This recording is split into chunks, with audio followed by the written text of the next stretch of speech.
Są miejsca na ziemi, które każą ci się zatrzymać. Miejsca, gdzie zasady, które znasz, po prostu przestają istnieć. Varanasi. Jedno z najstarszych nieprzerwanie zamieszkałych miast na świecie. Dla milionów Hindusów to upragniony cel ostatecznej podróży oraz obietnica wyzwolenia z cyklu reinkarnacji. Dla przybysza z zewnątrz to piekielnie mocne uderzenie. Kompletny test dla wszystkich zmysłów. Moja misja studni dookoła świata nabrała tu zupełnie innego wymiaru. Żadne filmy, żadne opowieści nie przygotują cię na to, co czeka cię nad brzegami Gangesu.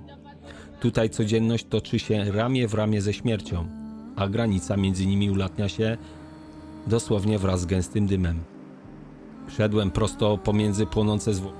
Nie wiedziałem, że ten rytuał jest zarezerwowany tylko dla rodzin zmarłych. Poczułem na twarzy żar tysiącletniej tradycji i ten specyficzny, duszący zapach, który zostaje w pamięci na zawsze.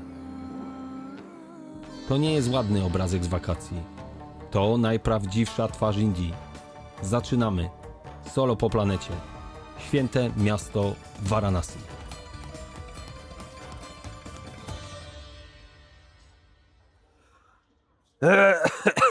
Kurde, ale smog. Jakaś masakra. O, witam cię. Słuchaj, kiedy mówię Indie, to co pierwsze przychodzi do twojej głowy? Założę się, że Taj Mahal. Albo nazwa jakiegoś słynnego dużego miasta typu Delhi, Mumbai, Kalkuta.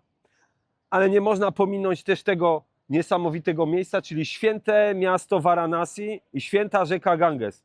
To tutaj palą ludzkie zwłoki, bo wierzą, że daje to ukojenie duszy i życie wieczne. Dzisiaj zabieram cię właśnie na taką wycieczkę po tych małych, zakręconych, niesamowitych uliczkach Varanasi.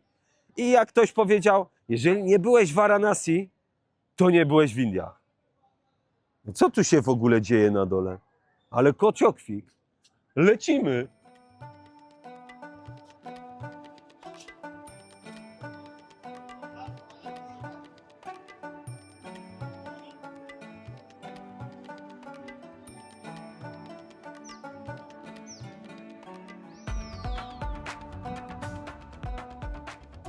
Tu jestem na dachu tego pensjonatu, w którym mieszkam. I już wam pokażę, jak wygląda.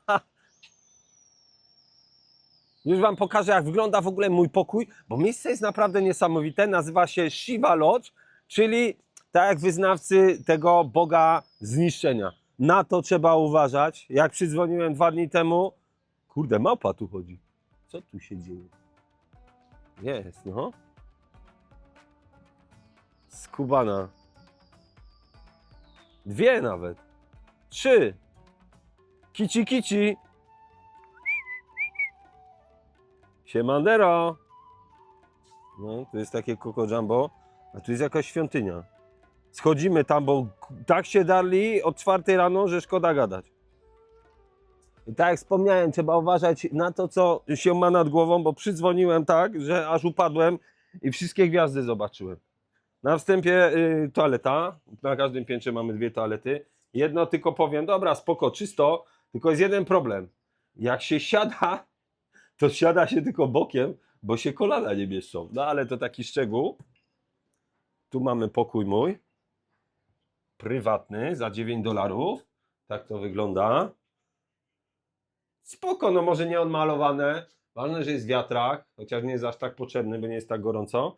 No łóżko, prąd i tyle. No i co? No lecimy, no.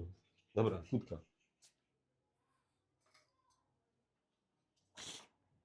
Zastanawiałem się, co to są te takie, słuchajcie, dziury tu w suficie, no ale dobrze wykombinowałem i pani mi potwierdziła, to jest po prostu wentylacja i kiedyś jak palili w domu ogniem, no to tak dym leciał do góry oczywiście i tak jest na każdym piętrze. Ja mieszkam na 3. Tu jest, o kurde, jaki tu rowerek jest. Jakby ktoś chciał na siłownię wskoczyć, to sobie może tutaj poćwiczyć troszkę. Koło też ratunkowe jest. No i schodzimy niżej. 2 piętro. Ja jeszcze wysyłam paczkę dzisiaj do Polski, bo już mam tak przeciążony ten mój bagaż, że szkoda gadać. No i też muszę wysłać drona, bo lecę z następną wyprawą do Egiptu, a tam mi mogą go zabrać. Tylko trzeba było pamiętać, że nie wolno wsadzać żadnych baterii i zaznaczyć też na karcie przewozowej, że nie ma baterii, bo inaczej wam nie wezmą. Tu jest moja paczka. Pieseł. Oh, alright. See you later. Okay. Zobaczmy, co tu się dzieje.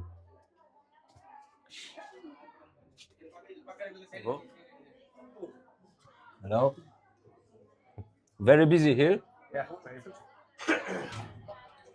Obczajcie, jaka to jest. Ile tu ludzi stoi. Hello.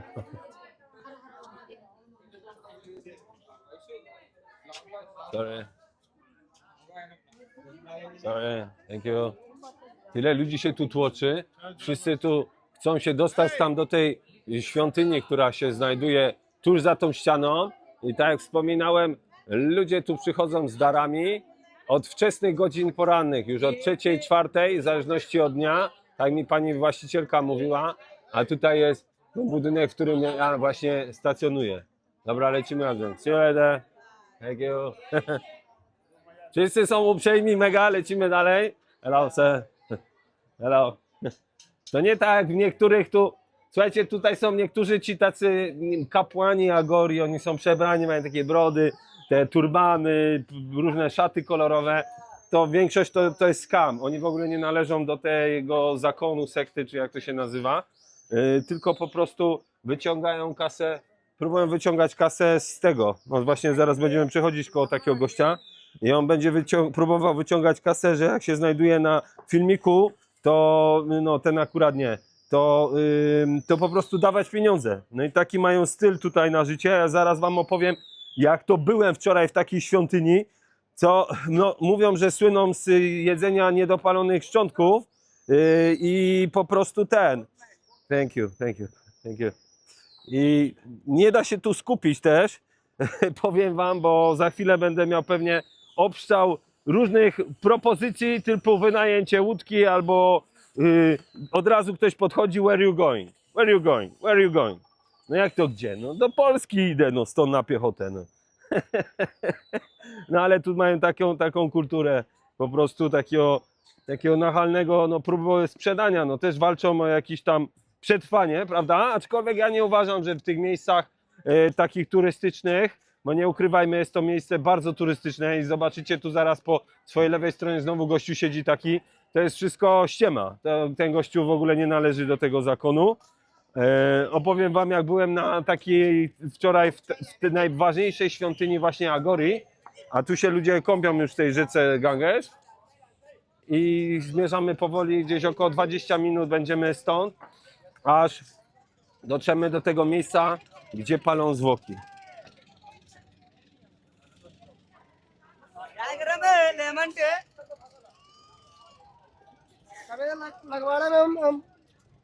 Zanurzenie się w tej wodzie powoduje wielki dobrobyt, szczęście i wszystko, co sobie możecie od wróżki wymarzyć. No ja nie wiem, bo jak dla mnie to jest po prostu jakaś taka jedna wielka maź, no ale jak kto co wierzy, to co ma, prawda? A tam, co te łódki, co tak ptaki latają, to specjalnie są karmione, wiecie po co? Do zdjęć. Tak, gościu rzuca i po prostu jedzenie i te mewy przylatują i robią foty. Co muszę jeszcze zwrócić uwagę na co? To jest ten niesamowity tutaj smog. No tak mnie drapie w gardle, wczoraj w ogóle odpuściłem, sam byłem zdziwiony. Nie dałem rady, słuchajcie, wstać. Inna sprawa, że już jestem dosyć zmęczony, ale to trzeba jakiś dzień sobie wziąć, odpuścić, tak jak wczoraj odpuściłem. O, jak tu się goście fajnie kąpią.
Pytam tu ochrony, jak to w ogóle działa, bo tam widzę jakaś jest dosyć mocna kolejka, ale pani powiedziała, że mam wejść do gate'u numer 4. Nie wiem, czy to jest samolot, ale te zapachy tutaj, te kadzidła to po prostu tak wypełniają, że nozdrza, że już mi smog przeszedł trochę. To po pierwsze, a po drugie kawy nie trzeba, bo człowiek od razu jest taki pobudzony lekko.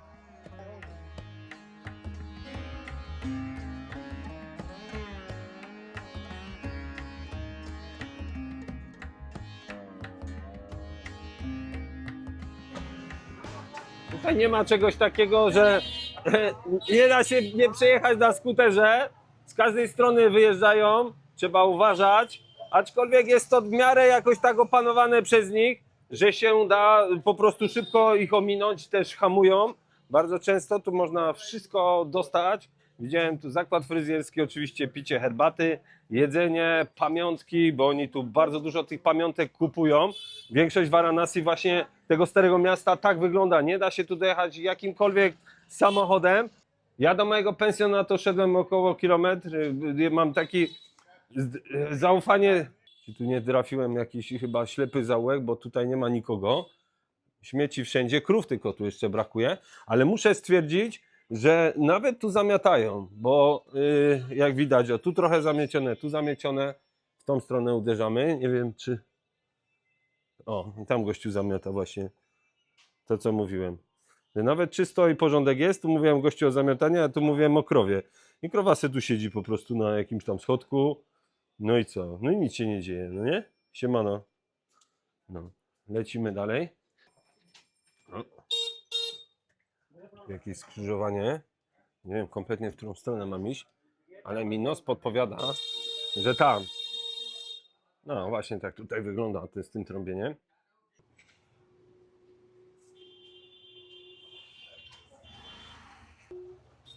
No tu siedzi krowa.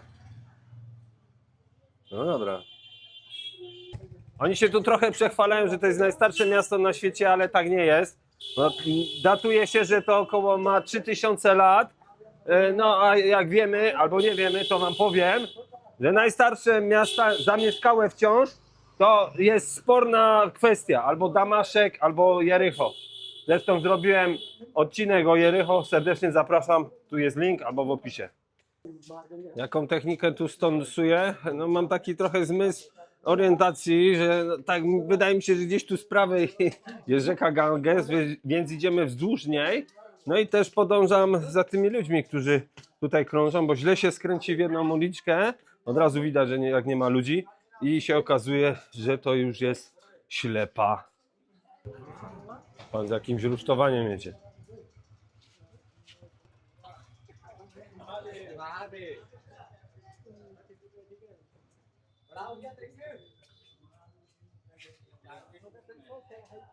Szybko śmigniemy tu, żeby nas nie rozjechało. Trzeba się dostosować do tego. Kurde, leci coś na głowę. Gołębie z jednej strony. Kurde, vlogerzy z drugiej. Motocykle. Tu jeszcze trzeba podkreślić, że to miasto słynie z celebracji ślubów. Wiele osób tu przyjeżdża specjalnie właśnie po to. Są imprezy organizowane. Jest bardzo dużo ekskluzywnych hoteli. Nie mogę się tak skupić, bo mi się wydaje, że zaraz mnie ktoś tu rozjedzie, albo przynajmniej mnie skaleczy. Tak, jesteśmy przy Gangesie. Dobrze miałem czuja.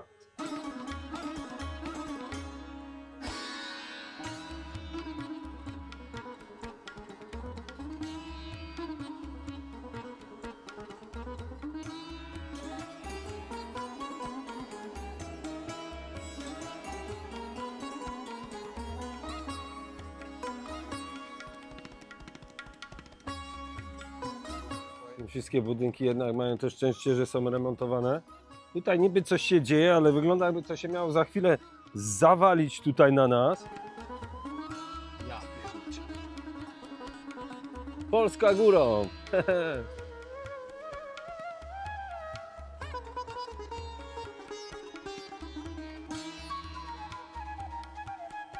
Jak zawsze robię tak zwane klasyczne podejście gdzieś do morza czy do rzeki.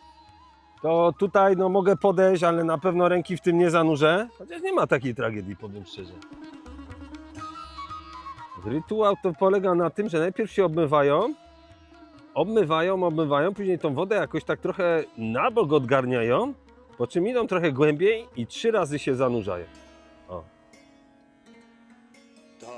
Nie wiem, czy to śmieci odgarnia, czy o co tu chodzi.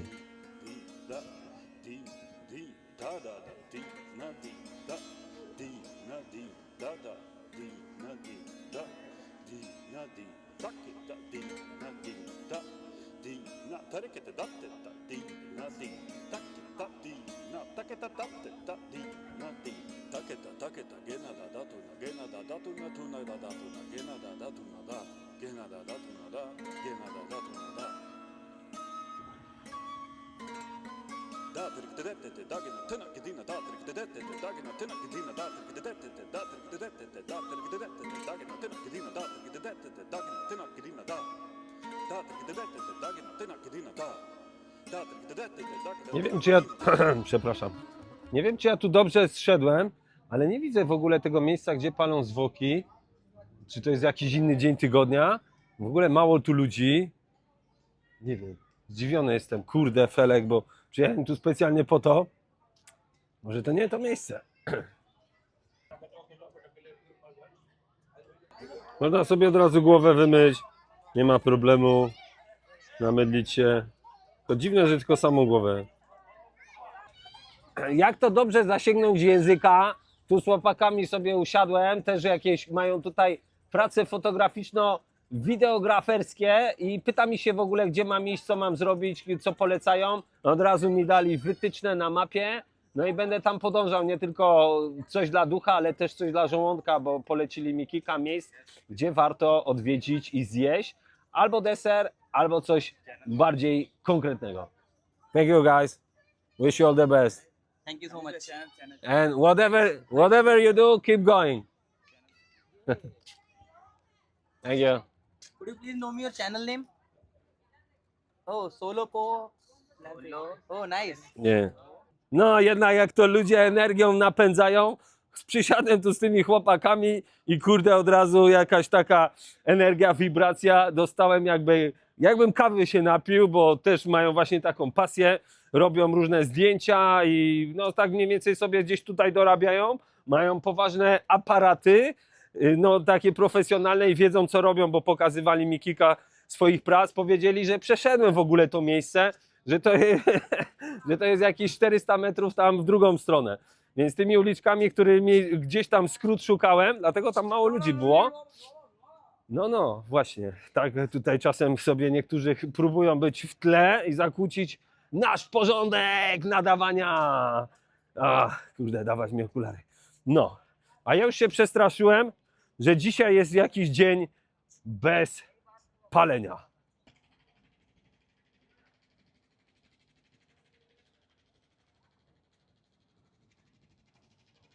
Zanim tam dojdziemy, to opowiem wam, co się wczoraj przydarzyło.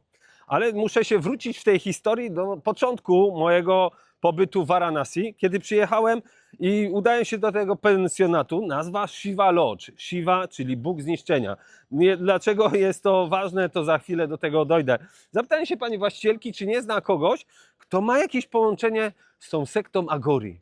Oni są znani z tego, że wierzą, że żeby dostać specjalne moce i żeby Bóg doświadczył też tych złych rzeczy na świecie, to oni są to oni służą.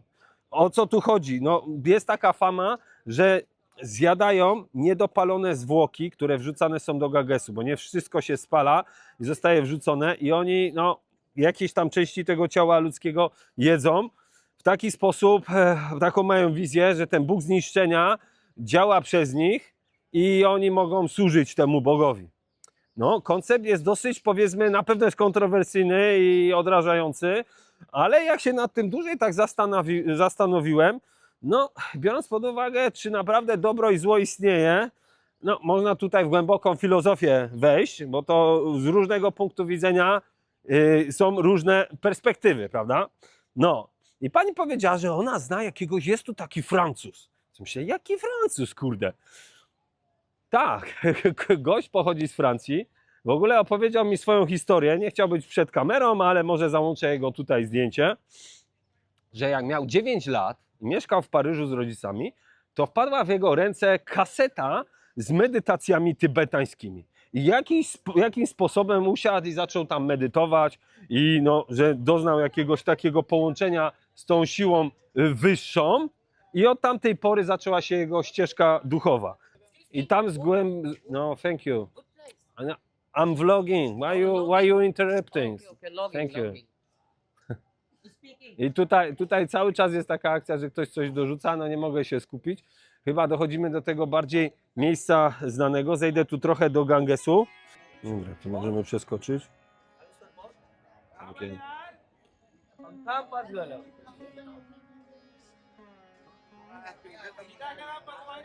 Każdy oczywiście oferuje tu łódkę.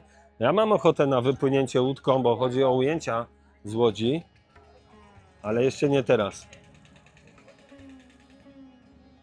To jest wszystko. Psy śpią, krowy leżą i palą zwłoki.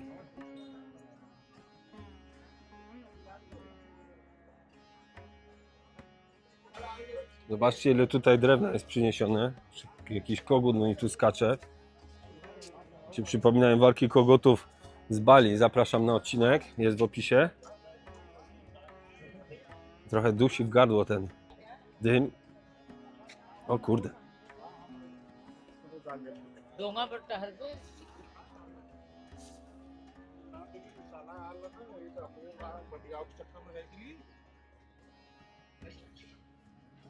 Nie wiem, czy ja tam mogę podejść, ale jest żar. Jest taki upał i ukrop. Tu jest chyba z 45, może z 50 stopni chyba. To są te grille, na których się kładzie zawinięte ciała i ulegają kremacji.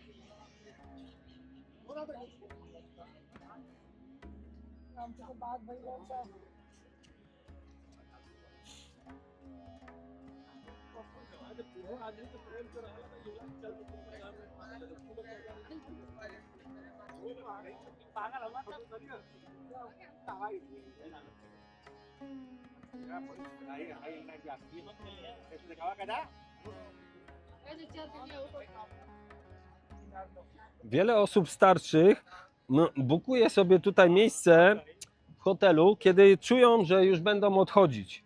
No tak to tutaj wygląda, bo chcieliby być pochowani, skremowani raczej, przepraszam, właśnie w tym miejscu i wrzuceni do tej świętej rzeki Gangesu. No dla nas to może jest dziwne, aczkolwiek wiele osób w ostatnich latach się kremuje, prawda? Tutaj to robią na świeżym powietrzu, u nas jest to zrobione w specjalnej komorze. Zamysł jest ten sam, sposób jest trochę inny, tylko tutaj jeszcze przychodzi aspekt taki duchowy. Oni wierzą, że poprzez spalenie i wrzucenie do Gangesu wyzwalają się od mokszy, czyli od cierpienia na tym świecie.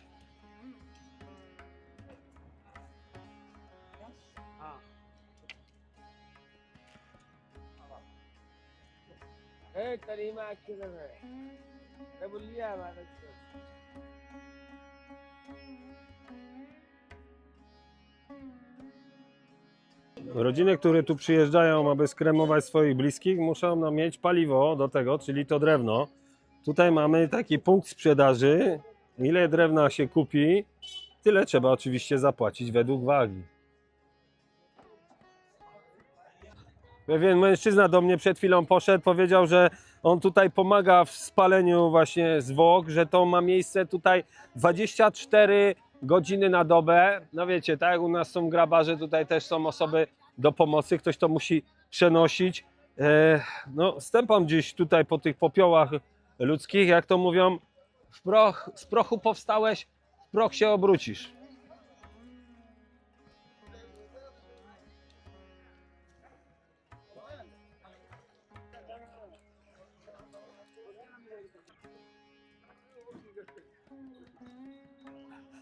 Chłopak chciał 10 rupii na papierosa, dałem mu 20, przyszedł i mi dał resztę.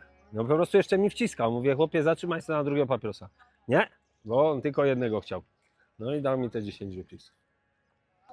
Pracując w takim miejscu, tutaj ten chłopak po lewej, no nie dziwię się, że są jacyś odurzeni. Nie wiem, co za środki oni tam próbują, ale dziwne w oczach miał. No zmęczony taki życiem po prostu. To tak jak u nas chyba w prosektorium, czy gdzieś na cmentarzach, no to sporo osób nadużywa alkoholu, no nie?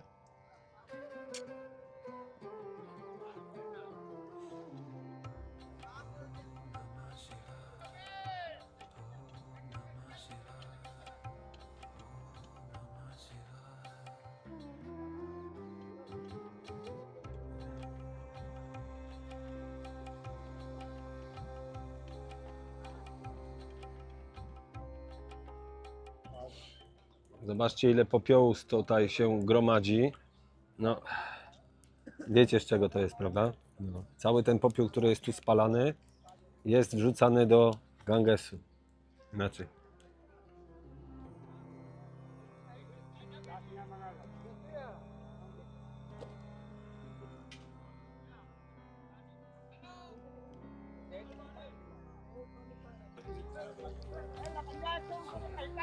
Ale tu bucha. Dziwnie się tak przechodzi. Tu są zawinięte w te szaty osoby.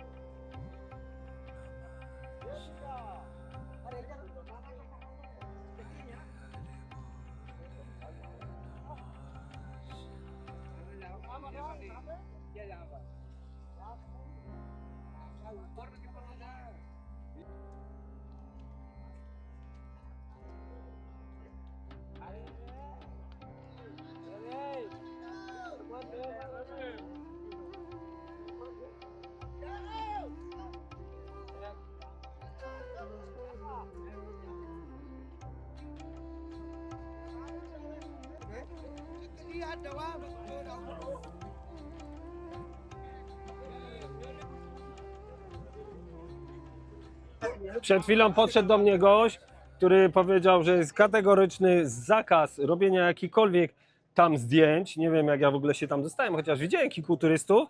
Jak mu to powiedziałem, powiedział, że oni mieli zgodę, bo tutaj należy ten teren tylko do jednej rodziny. No i co? Oczywiście trzeba zapłacić, no bo jakże inaczej. Powiedział mi, że za 10 minut 4000 rupii, 1000 rupii to jest 40 zł, czyli 160 zł za 10 minut kręcenia.